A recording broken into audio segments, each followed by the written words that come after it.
Good evening, ladies and gentlemen, and welcome back to another episode of Tsukihime. When last we left off, Shiki, found out the truth about the owner of the ribbon. And this is the second time I had to record that because I got confused between what happened in this and what I just read like 20 minutes ago, finishing up the first good ending in You and Me and Her. So I got confused for a moment, but I'm not any longer. But before we start, I have a couple of things I want to talk about. One, a very short and simple thing. Today's episode is featuring a very, very special guest, a longtime friend of the channel, Hard Liquor. Now, which allows me to segue into the second thing. Today, the day that I'm recording this, is December 31st, 2020, at night, of course.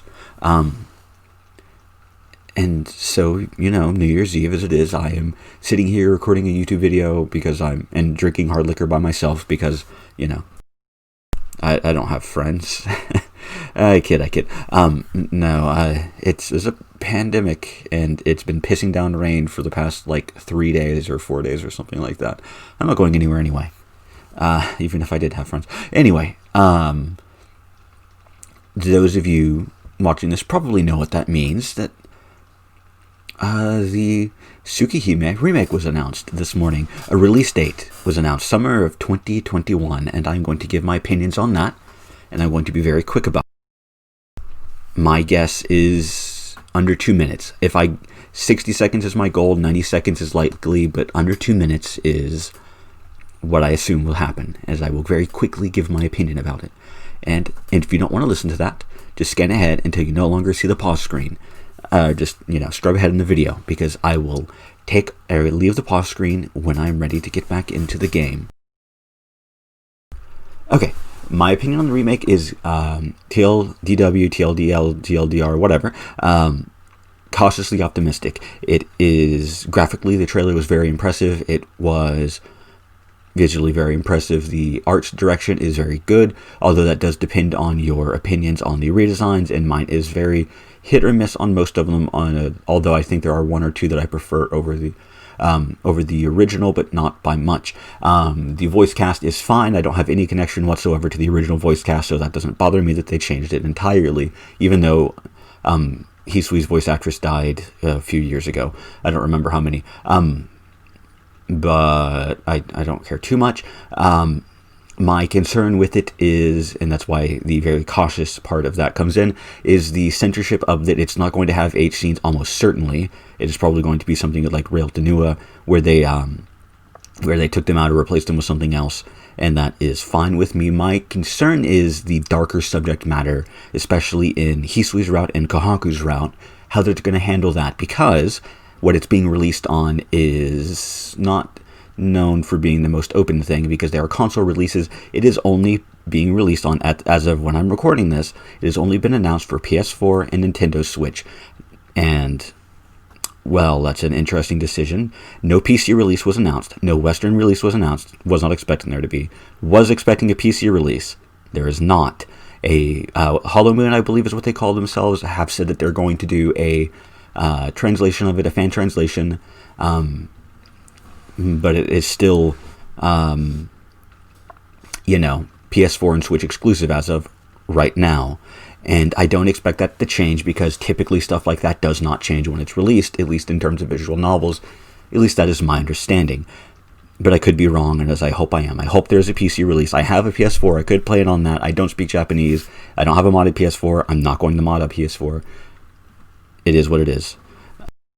So, cautiously optimistic, interested to see what's going to become of it, but I'm not going to hold my breath, especially for a Western release or a PC release. That is my opinion, and I will stop talking about it now.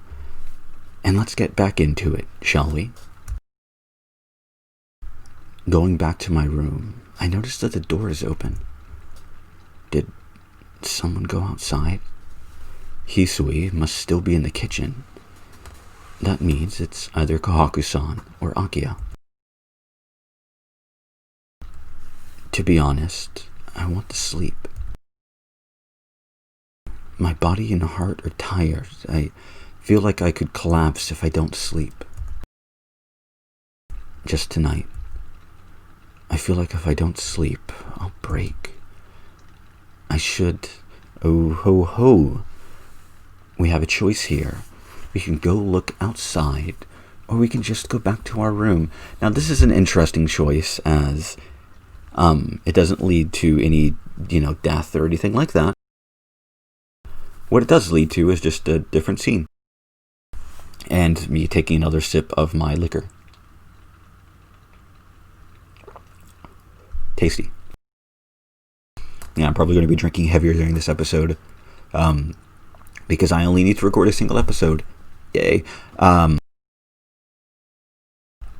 So I know what we will see when we go outside, but I don't remember what will happen if we go back to our room. So I'm going to go look outside. Why, if nothing more than just to, a flight of fancy, the whims of fate, something like that, I should check it out. My mouse is in my way for some reason, and I keep bumping it. Annoying. I go outside. The previously present moon is now obscured by clouds. Someone is opening the front gate. I start to say something. Akia? Akia looks quickly over her shoulder and exits the gate.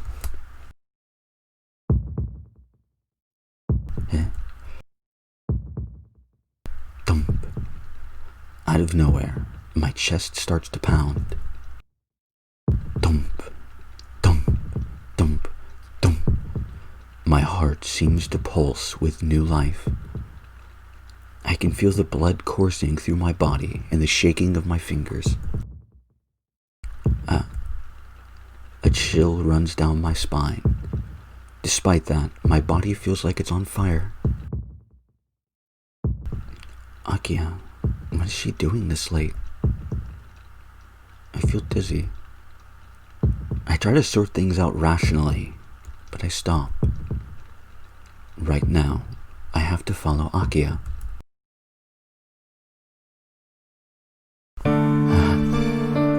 Stifling my breath, I follow after her. Dum-dum. My beating heart. I follow her quietly to avoid not being noticed. Dum-dum-dum. I feel regret.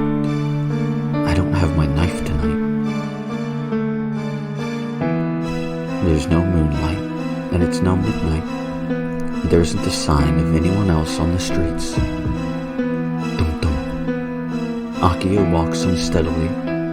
I try to silence my breathing and await my chance. Dum-dum. It's taking her a while to be alone. Where she's going is trivial. Dum-dum. I'm terribly thirsty. I'm incredibly exhausted. Dum-dum-dum. All of a sudden, I lose sight of her. Where'd she go? I return to the main street. I feel instinctively that I'll see her again if I wait here. I let out a deep breath. My heart is still burning. That's odd. This isn't a dream. This isn't a dream. Then why is my blood burning as if I'm following Akia? It's like I want to kill Akia. Dum-dum. Dum-dum. Dum-dum. Okay, I get it. Sensing something, I instantly conceal myself. Akia is coming. She looks around from side to side as if searching for something. There isn't anyone here, I guess. I hear her thinking aloud. I must be that close if I can hear her. Peering from the shadows, I look out into the street.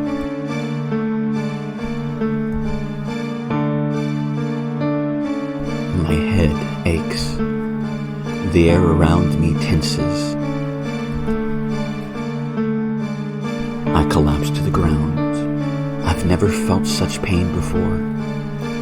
It's so bad, it makes me seriously think my skull just split open and I'm going to die.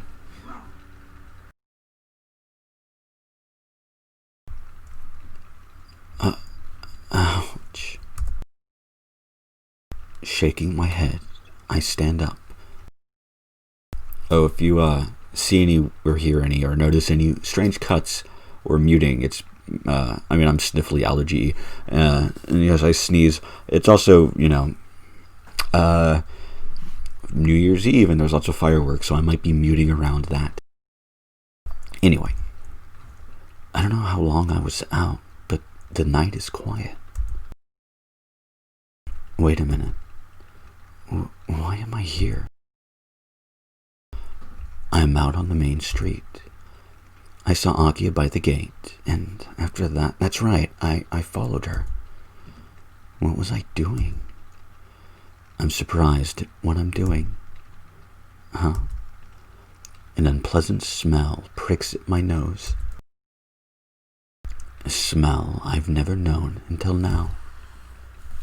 The smell that stuck to my mouth during those dreams these past few days. From that alley.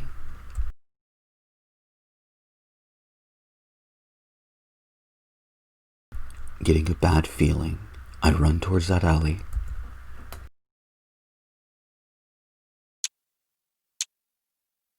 It's like a rehash of my dream last night. In the alley, there's a collapsed stranger. Despite the blood flowing from the neck, the person is still breathing. Everyone before me turns to crimson.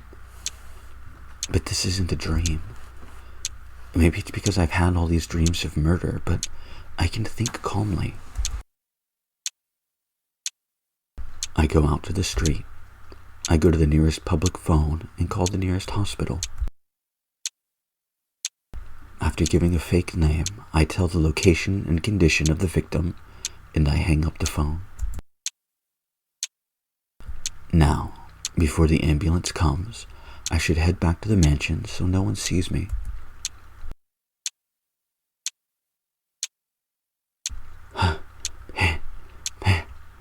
After running without stopping, I can finally relax.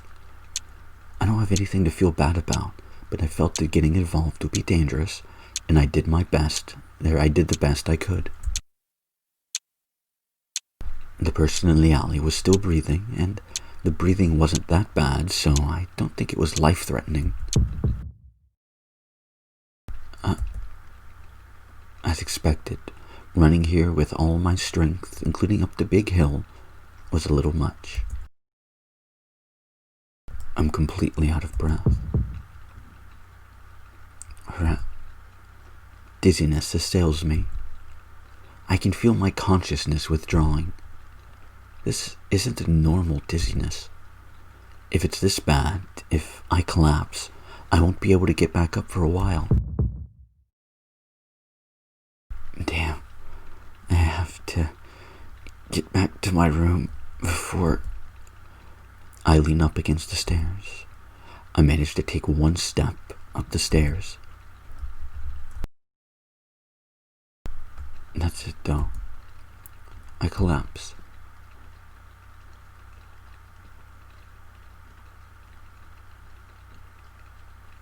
Eight. Evil at every corner, too. Strong rays of sunshine cause me to open my eyes. I'm in my room. I'm now wearing my pajama and lying on the bed.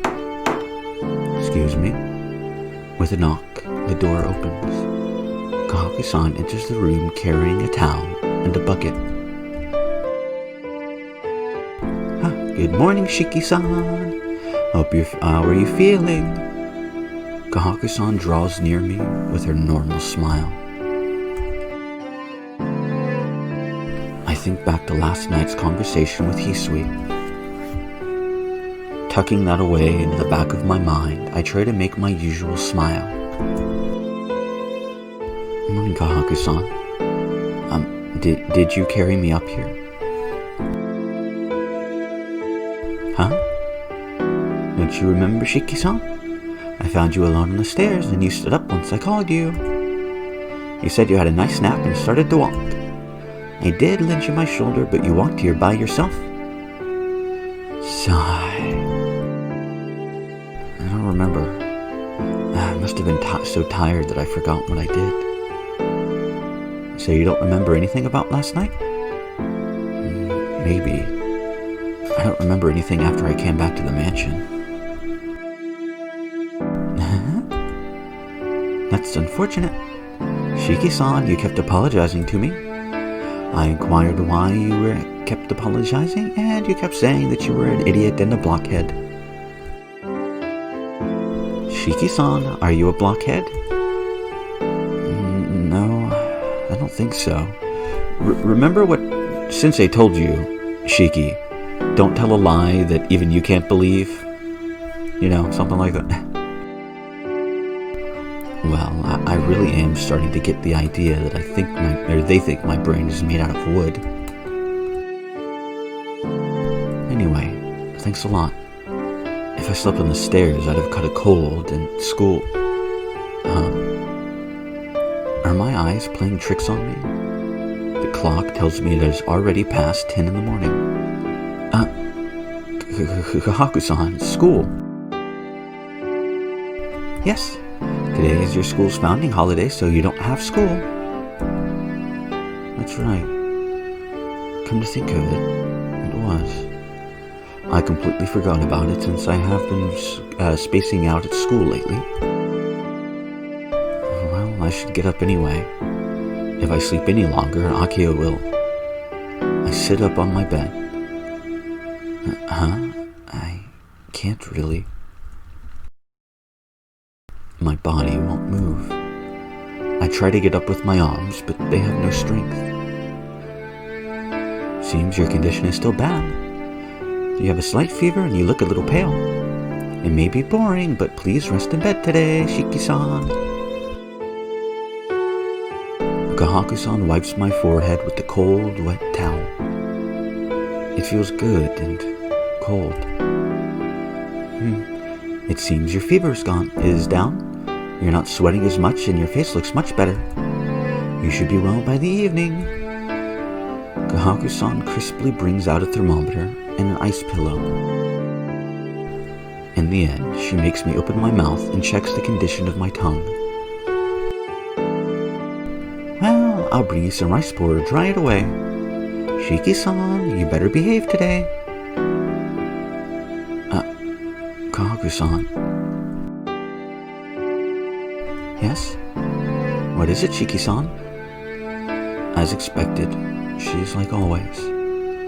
Her usual cheerful smile doesn't change. I can't bring myself to think that her smile is just an act. Nothing.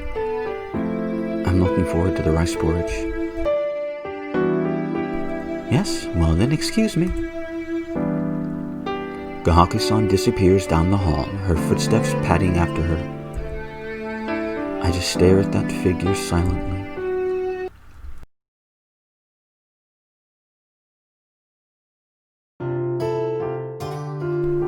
Noon arrives. After bringing the food, Kohaku-san went back to her duties. Sigh. Being alone, I let out a sigh as I think of my strange circumstances. Myself being adopted, Akia saying that she doesn't care about it, Hisui and Kohaku-san, and the killer that's still on the loose. I asked Kohaku-san, but it doesn't seem like there was a new victim in the news today. I guess tonight's victim was saved, but while Shiki is on the loose, there will be more victims. So when this body did what I told it to, I could stop Shiki. I lay my head back down on the pillow as I start to say that. Maybe it's because I've been seeing those dreams, but I'm beginning to have violent thoughts like Shiki. Whenever I do, I should heal up first. I close my eyes. Was I this tired all along? My energy just drains from me and I feel sleepiness overcome me. I can hear my pulse in my ears. Thump thump, thump thump. It echoes inside my whole body noisily and jerks me away from dozing off. Hot. I'm thirsty again. My throat is dry, my mind is foggy. I open my eyes. My body still feels sluggish and my fever has slightly improved. But still, I should be able to at least go to the dining room and get some water. The hallway is empty. A long time ago. So long ago I don't remember, or something I don't need to remember. This place is quiet like ruins you might see in a movie. Hot. The sunlight is hot. I just want some water, so white. Something compels my legs to move. It seems like the detached building is bathed in sunlight. Completely, like I'm in a hot desert, my vision dims white. Thud. I hear a noise. It's from the detached house. Someone. Is there someone in there? Opening the sliding door very slightly, I peer in from the porch. Inside, I see the figures of Akiya and Kohaku. They look a little strange. I hear the swishing of an obi being removed. What? Without a word, Kohaku-san pulls down her kimono and bares her breast. Kohaku stands there with a blushing face, but does not move. Akiya presses her lips against the bared white chest. Tension. Kohaku looks down at her bare chest, and Akiya crouches so that she is burying her face in Kohaku's breast. A thin red drop makes a line down her breast. Akiya's throat starts to move, swallowing something. What is she drinking? There's no need to ask. I already understand. Fireworks allowed. Akiya, she's drinking Kohaku's blood.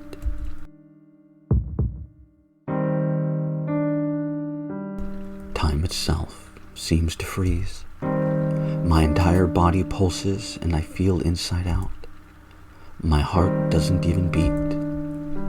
It ticks me like it was a machine. My very cells have been transformed. My body functions have quieted like a still lake. All I can do is move my head and process what I see. Akiya. Bewilderment fills my world. Is Akiya a vampire too? Akiya-sama? Kohaku's lips tremble.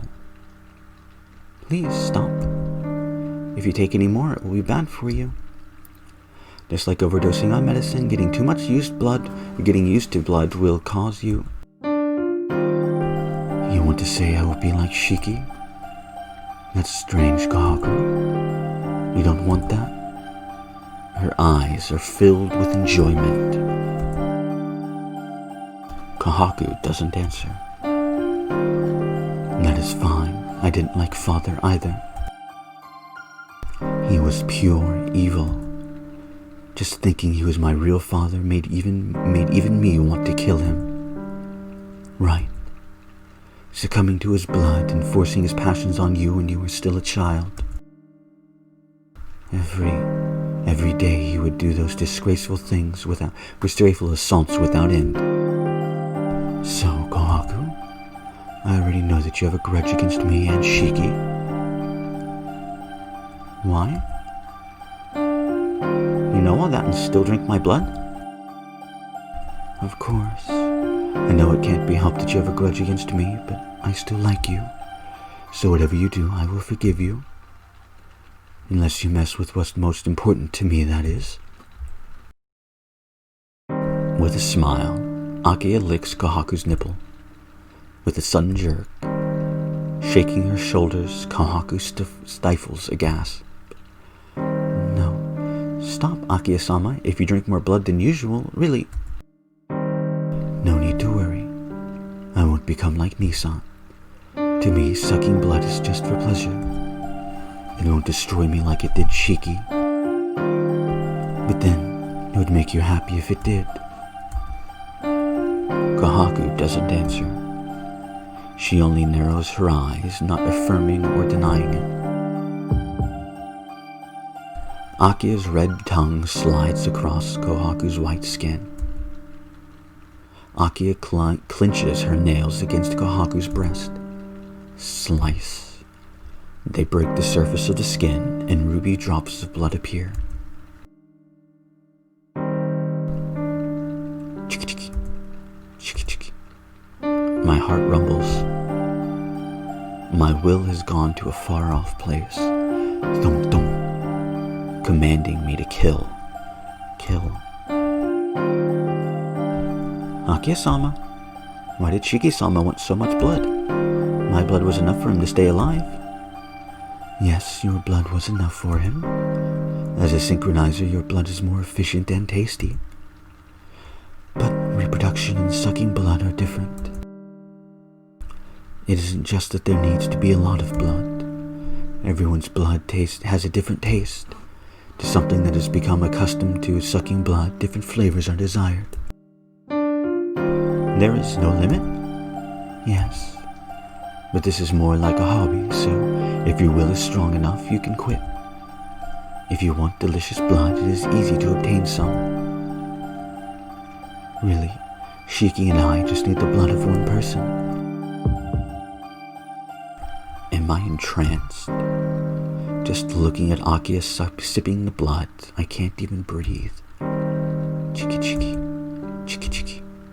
Pain. If it hurts so much, I might mistakenly kill to be free of this pain. Just the blood of one person? Yes, Ushiki may have been mine. That is why he never came here.